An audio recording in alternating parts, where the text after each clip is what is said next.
Assalamualaikum warahmatullahi wabarakatuh. Salam dan bahagia. Kami dari kelompok F akan mencoba mempresentasikan tentang tax planning PPh Badan yang beranggotakan Novi Bergita Paot NIM 2018-017127, Meliana NIM 2018-017137, dan Imai Safitri NIM 2018-017145. Yang pertama, pendahuluan. Pajak penghasilan adalah pajak yang dihitung berdasarkan peraturan perpajakan dan dikenakan atas penghasilan kena pajak perusahaan. Dalam menetapkan penghasilan kena pajak, harus dihitung berapa penghasilan bruto yang menjadi objek pajak. Penghasilan kena pajak dikurangi biaya deductible sama dengan laba kena pajak. Selanjutnya, perbedaan pajak PSAK versus fiskal. Yang pertama, penghasilan ada yang merupakan objek pajak dan ada yang bukan. 2. Penghasilan yang merupakan objek pajak ada yang dikenakan PPh bersifat final dan tidak final. 3. Biaya atau pengeluaran ada yang dapat dikurangkan dari penghasilan bruto dan tidak dikurangkan dari penghasilan bruto. 4. Perbedaan metode pembukuan. Dalam menyusun perencanaan pajak PPh Badan tidak bisa terjalin sendiri-sendiri tanpa memfaktorkan jenis-jenis pajak lainnya, karena perhitungan PPh Badan memiliki keterkaitan atau interdependensi dengan PPh Pasal 21, PPh Pasal 22, PPh Pasal 23 atau 26, PPh Final, dan juga PPN. Selanjutnya, laba fiskal versus laba komersial. Laporan keuangan komersial yang berupa neraca dan laba rugi disusun berdasarkan prinsip akuntansi yang berlaku di Indonesia, yaitu SAK.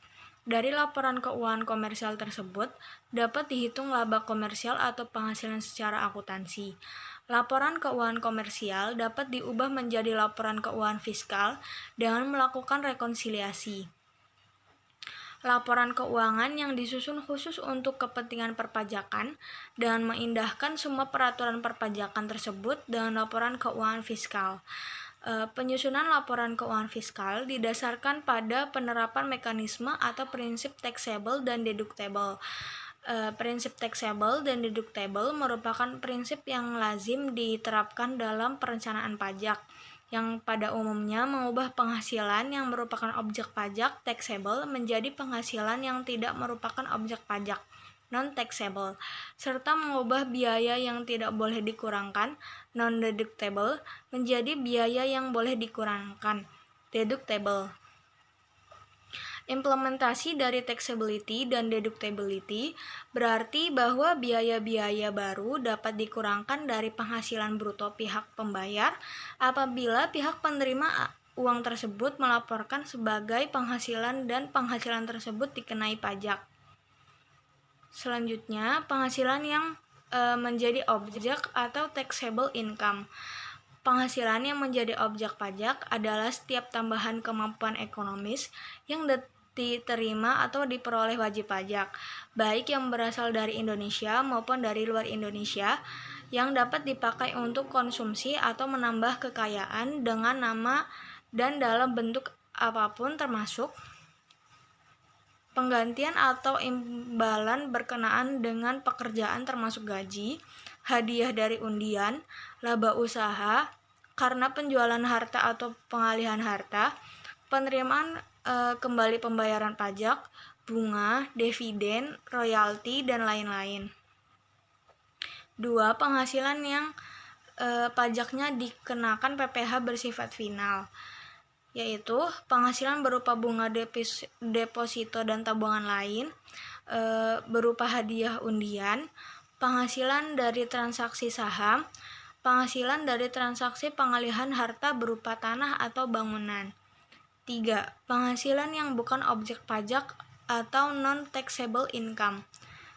Di antaranya, bantuan atau sumbangan termasuk zakat yang bersifat wajib bagi pemeluk agama yang diakui di Indonesia, harta hibah, warisan, harta termasuk setoran tunai sebagai penyetor modal, penggantian sehubungan pekerjaan dalam bentuk natura dari wajib pajak atau pemerintah, pembayaran dari perusahaan asuransi kepada orang pribadi, dividen yang diperoleh perseroan terbatas sebagai dividen dalam negeri,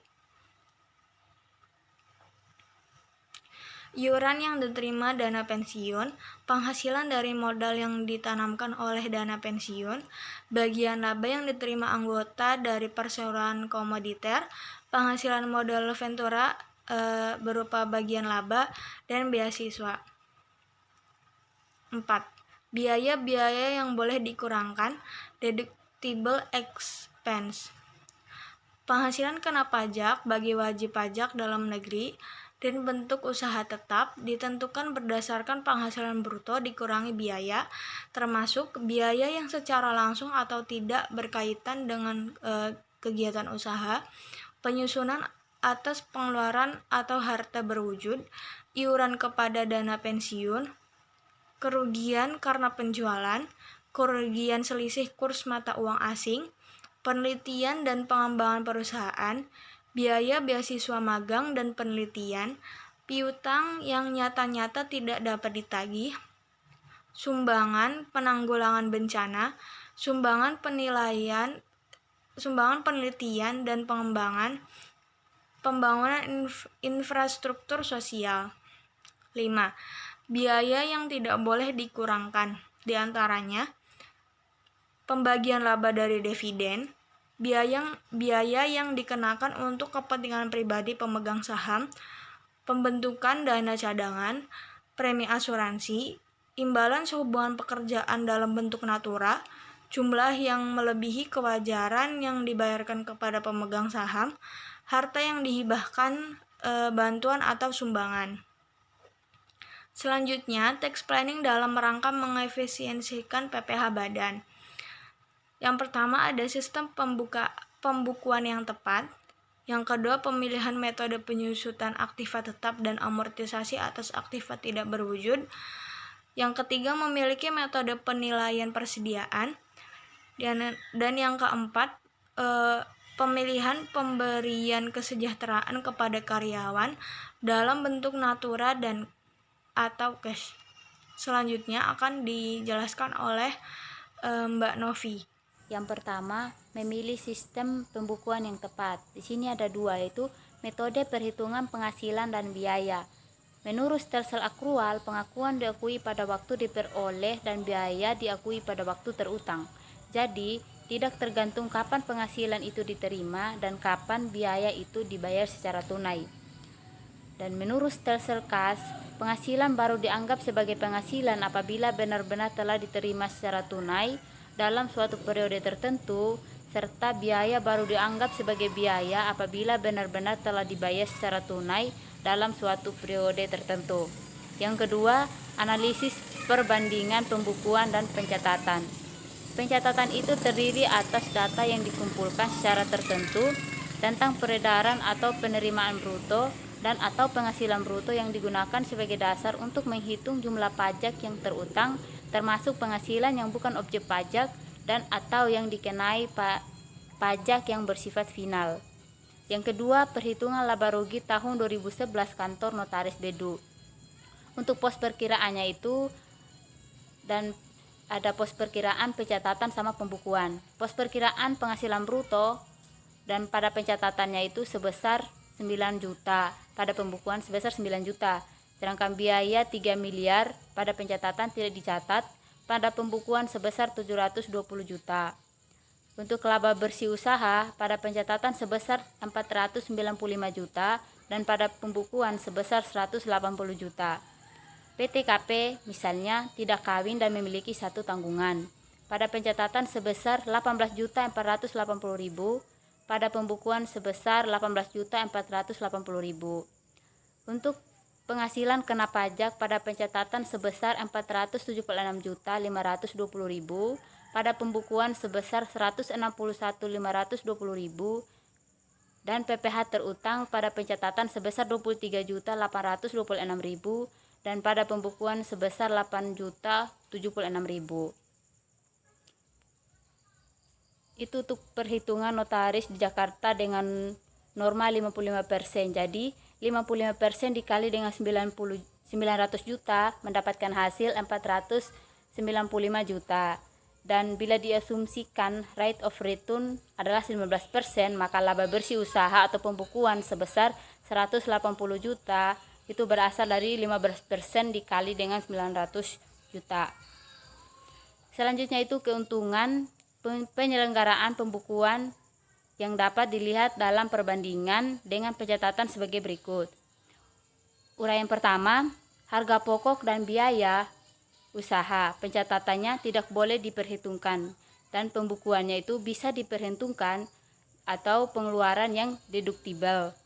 Uraian kedua itu kompensasi kerugian, pada pencatatannya tidak boleh diperhitungkan, sedangkan pada pembukuannya bisa dikompensasikan ke tahun berikutnya.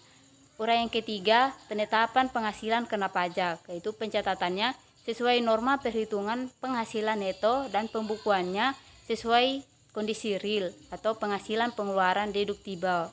Dan uraian keempat, bila perusahaan mengalami kerugian, untuk pencatatannya PPh tetap harus dibayar sesuai dengan norma dan pembukuannya PPh-nya nihil. Selanjutnya ada pemilihan metode penyusunan aktiva tetap dan amortisasi atas aktiva tidak berwujud. Sesuai dengan pasal 11 Undang-Undang Nomor 7 Tahun 1983 yang diubah terakhir kalinya dengan Undang-Undang Nomor 36 Tahun 2008 mengenai pajak penghasilan, di mana metode penyusutan yang diperbolehkan berdasarkan ketentuan ini dilakukan dengan yang pertama metode garis lurus, yaitu metode ini menghasilkan pembebanan yang tetap selama masa umur manfaat aset jika dinilai residunya tidak berubah, dan metode langsung menurun, yaitu metode yang menghasilkan pembebanan yang menurun selama masa umur manfaat dengan cara menetapkan tarif penyusutan atas nilai sisa buku. Yang selanjutnya itu, misalnya untuk kepentingan pemegang saham atau dividen lebih cenderung menggunakan metode penyusutan garis lurus karena akan lebih menguntungkan bagi wajib pajak dari segala laba komersialnya. Dibandingkan dengan metode garis lurus, metode saldo menurun akan menghasilkan beban penyusutan lebih besar pada tahun awal pembelian atau perolehan aktiva tetap dan kemudian akan makin menurun pada tahun-tahun berikutnya, sehingga perolehan profit pada tahun pertama akan lebih rendah. Contoh ilustrasinya itu pada PT Continental yang dengan jenis harta mesin, tanggal pembeliannya awal tahun 2008, harga perolehannya sebesar 250 juta, masa manfaat ekonominya 4 tahun, masa manfaat fiskalnya itu 8 tahun, dan nilai residunya nihil. Selanjutnya itu penyusutan fiskal versi future value. Dapat dilihat di situ ada dari tahun 2009 sampai tahun 2016. MGL yang artinya metode garis lurus dan MSM yang artinya metode saldo menurun. Jadi dapat dilihat bahwa penyusutan fiskal dan future value pendapatan penghasilannya berbeda. Jadi di sini kita dapat melihat bahwa penghasilan yang didapatkan itu berbeda. Nah, berdasarkan tabel di atas dapat disimpulkan bahwa future value dari penyusutan fiskal dengan metode garis lurus lebih kecil dibandingkan dengan metode saldo menurun. Ini berarti metode garis lurus menghasilkan laba fiskal yang lebih tinggi dibandingkan dengan metode saldo menurun, yakni sebesar 387.866.516 dikurangi dengan 357.406.250 mendapatkan hasil itu 30.460.266. Dampak terhadap PPh badan yang terutang adalah beban PPh badan menggunakan metode garis lurus lebih tinggi dibandingkan dengan metode saldo menurun, yakni sebesar 25% dikali dengan 30.460.266 dengan mendapatkan hasil sebesar 7.615.066. Selanjutnya itu kita dapat menganalisis seberapa besar efisiensi PPh yang dapat diperoleh dari masing-masing tahun yang diakibatkan dari pengurangan PPh sebesar 25%. Jadi ini adalah pengurangan PPh-nya dengan 25%. Selanjutnya itu metode penilaian persediaan. Sesuai dengan pasal 10 ayat 6 Undang-Undang Nomor 7 Tahun 1983 yang diubah terakhir kalinya dengan Undang-Undang Nomor 36 Tahun 2008 mengenai pajak penghasilan, di mana metode penilaian persediaan yang diperoleh berdasarkan ketentuan sebagai berikut. Yang pertama, penilaian persediaan barang hanya boleh menggunakan harga perolehan. Kedua, penilaian pemakaian persediaan untuk perhitungan harga pokok hanya boleh dilakukan dengan cara rata-rata atau dengan cara mendahulukan persediaan yang didapat pertama atau dengan metode FIFO. Yang selanjutnya itu pemilihan pemberian kesejahteraan kepada karyawan dalam bentuk natura atau cash. Berikut merupakan keadaan di mana perusahaan tidak cocok memberikan natura dan kenikmatan untuk kesejahteraan karyawan. Yang pertama, perusahaan yang sedang menderita kerugian. Ya, di sisi ini perusahaan memberi kerja. Pemberian natura atau kenikmatan sebagai tunjangan hanya akan memperbesar pembayaran PPh pasal 21. Sementara PPh badan tetap nihil, sehingga cara ini tidak efisien dan efektif terhadap perusahaan. Yang kedua, perusahaan yang dikenakan PPh badan secara final, yaitu di sisi perusahaan atau pemberi kerja, biaya-biaya pemberian natura tersebut tidak mempengaruhi besarnya PPh badan, karena PPh badan final dihitungkan dari persentase atas penghasilan bruto sebelum dikurangi dengan biaya-biaya. Contohnya seperti memberikan makanan dan minuman untuk seluruh pegawai atau karyawan dan menyediakan bus antar jemput pegawai. Terdapat banyak cara untuk mengoptimalkan kesejahteraan karyawan dengan memanfaatkan peluang efisiensi beban pajak yang berkaitan dengan pengeluaran biaya sebagai berikut. Itu yang pertama, PPh pasal 21 karyawan. Bila PPh pasal 21 sepenuhnya menjadi tanggung jawab karyawan, dalam hal ini perusahaan hanya menjadi perantara pemotongan PPh pasal 21. Dalam pelaporan laba rugi, perusahaan tidak akan terlihat biaya PPh pasal 21.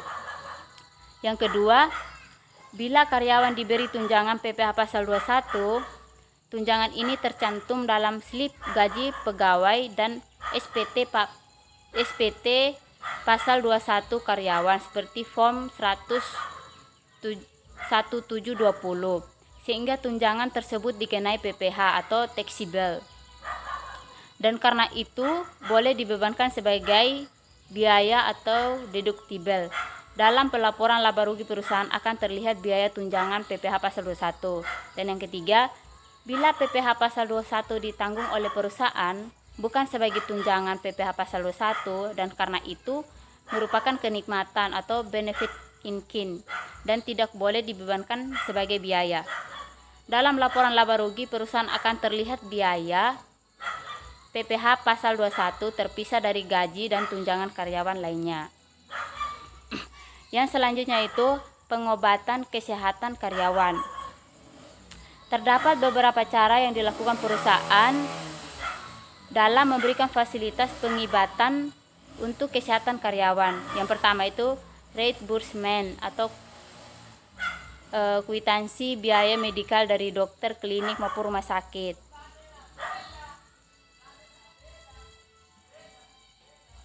Yang kedua, karyawan diberi tunjangan pengobatan atau kesehatan setiap bulan, baik sedang sakit maupun tidak sakit. Yang selanjutnya, karyawan berobat ke rumah sakit, klinik, dokter langganan dan pengambilan obat dari apotik langganan. Yang terakhir itu perusahaan mendirikan rumah sakit atau klinik. Pembayaran premi asuransi untuk pegawai. Sesuai pasal 6 ayat 1A Undang-Undang PPh nomor 36 tahun 2008, pembayaran premi asuransi oleh pemberi kerja untuk kepentingan pegawainya boleh dibebankan sebagai biaya perusahaan atau deductible, tetapi bagi pegawai yang bersangkutan, premi tersebut merupakan penghasilan atau taxable. Selanjutnya, iuran pensiun dan iuran JHT atau THT yang dibayar oleh perusahaan. Ini tidak termasuk dalam pengertian penghasilan yang dipotong PPh pasal 21 yang berupa iuran pensiun yang dibayarkan kepada dana pensiun yang pendiriannya telah disahkan oleh Menteri Keuangan. Iuran tunjangan hari tua atau iuran jaminan hari tua kepada Badan Penyelenggara Tunjangan Hari Tua atau Badan Penyelenggara Jaminan Sosial Tenaga Kerja yang dibayar oleh pemberi kerja. Baik. Selanjutnya ada perumahan untuk karyawan. Penempatan pada rumah dinas yang dibuat atau dibeli oleh perusahaan. Kedua, penempatan pada rumah dinas yang disewa oleh perusahaan. Yang ketiga, perusahaan memberikan penggantian sewa rumah dinas yang dibayar oleh karyawan. Penggantian ini dimasukkan ke dalam tunjangan perumahan bagi pegawai.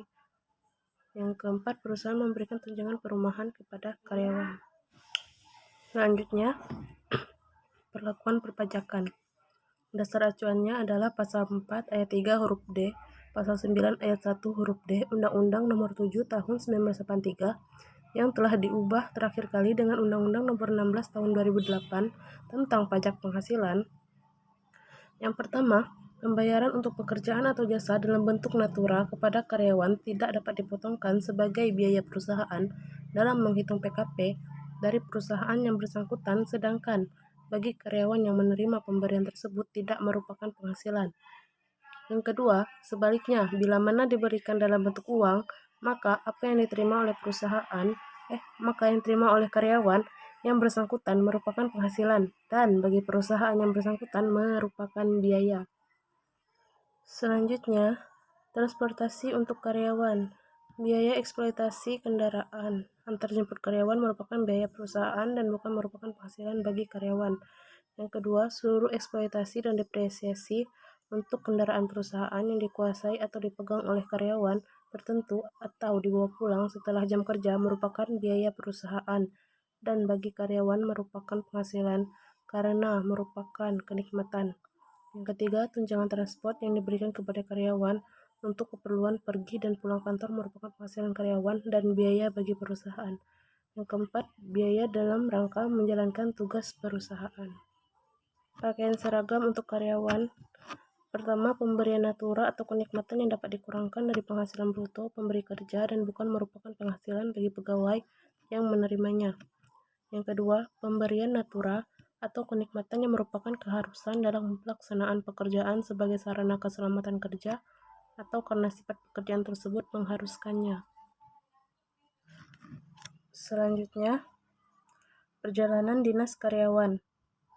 Biaya dalam rangka menjalankan tugas perusahaan, misalnya tiket pesawat, hotel, transportasi, dan sebagainya, merupakan biaya perusahaan dan bukan penghasilan karyawan sepanjang jumlah tidak mengandung unsur-unsur keperluan pribadi. Bonus dan jasa produksi. Dalam pemberian bonus dan gratifikasi, tatium dan jasa produksi tersebut bisa diperlakukan sebagai biaya perusahaan. Yang kedua, tatium merupakan bagian yang diberikan kepada direksi dan komisaris dari pemegang saham yang didasarkan persentase tertentu dari laba perusahaan setelah kena pajak. Yang ketiga, untuk keperluan perencanaan pajak harus dihindari pembayaran gaji, bonus, gratifikasi, jasa produksi yang melebihi kewajaran kepada pemegang saham yang juga menjadi komisaris, direksi, atau pegawai karena pembayaran tersebut merupakan dividen dan tidak boleh dibebankan sebagai biaya perusahaan, sehingga dipotong PPh pasal 25 atau 26. Selanjutnya, pemberian natura di daerah tertentu atau terpencil. Nah, ini kalau kita mau melakukan pemberian natura di daerah tertentu atau terpencil, kita ini harus paham pertama tuh apa pengertian daerah tertentu atau terpencil. Nah, dan yang kedua ini kita juga harus tahu pemberian natura atau kenikmatan yang boleh dibebankan sebagai biaya itu apa aja. Nah, yang selanjutnya ada formula perhitungan pajak penghasilan. Yang pertama, jumlah seluruh penghasilan atau worldwide income itu masuk dalam pasal 4 ayat 1. Yang kedua, penghasilan yang bukan objek pajak, objek PPh atau non-taxable itu masuk dalam pasal 4 ayat 3. Yang ketiga, penghasilan bruto, dia masuk dalam pasal 6 ayat 1, pasal 11 dan 11A. Yang keempat, biaya fiskal yang boleh dikurangkan atau deductible atau koreksi biaya fiskal tidak boleh dikurangkan dari total biaya, itu masuk dalam pasal 9 ayat 1 dan 2. Yang kelima, penghasilan neto, itu masuk pasal 6 ayat 2. Yang keenam, kompensasi kerugian, itu masuk dalam pasal 7 ayat 2. Dan yang ketujuh, PTKP atau WPOP. Yang kedelapan, PKP atau PHKP atau taxable income 5, 6, 7, pasal 17 dan 31E. Yang nomor 9, tarif PPh pasal 17 dan 31E. Yang ke-10, PPh terutang dalam kurung tarif dikali PHKP tutup kurung pasal 21 WPOP pasal 22, 23, 24 dan 25. Yang di 11 itu kredit pajak. Yang ke-12 ada PPh kurang bayar atau lebih bayar atau nihil bayar. Dia masuk dalam pasal 28, 28A dan 29. Sekian presentasi dari kelompok kami. Jika ada kesalahan, kami mohon maaf. Salam dan bahagia.